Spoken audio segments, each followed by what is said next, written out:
ఎవరు కనిపెట్టారో తెలుసా? ఇదంతా స్టార్ట్ అయింది చైనాలో సూయి డైనస్టీలో. 605 ADలో సూయి డైనస్టీలో ఈ యొక్క రాజు వాళ్ళ యూత్ అందరినీ ఒక దగ్గరికి చేర్చి ఒక టైప్ ఆఫ్ ఎగ్జామ్, ఒక టైప్ ఆఫ్ పోటీ, ఒక టైప్ ఆఫ్ కాంపిటీషన్ పెట్టాడు. ఇందులో ఎవరైతే క్వాలిఫై అవుతారో గవర్నమెంట్ పొజిషన్స్ ఇస్తారు అని రాజు చెప్పాడు.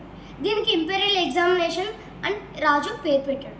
ఇది అలాగా ఎవాల్వ్ అయ్యి 19th సెంచరీలో German businessman cum professor Henry Fischel దగ్గరికి వచ్చింది.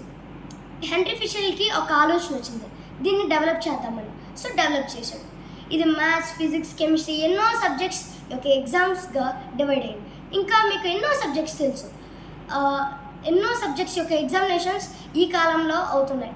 సివిల్స్కి ఒక టైప్ ఆఫ్ ఎగ్జామ్, ఐఐటికి ఒక ఎగ్జామ్. సో ఇదంతా స్టార్ట్ అయింది చైనాలో సూయి డైనస్టీ వల్ల.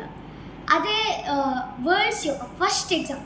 నేను హెన్రీ ఫిషెల్ ఎగ్జామ్స్ కనిపెట్టాడు అని చెప్పను. సో మీకు ఫేవరెట్ సబ్జెక్ట్ ఏంటో చెప్పండి అండ్ హెన్రీ ఫిషెల్ గురించి రిమార్క్స్ కామెంట్స్లో రాయండి.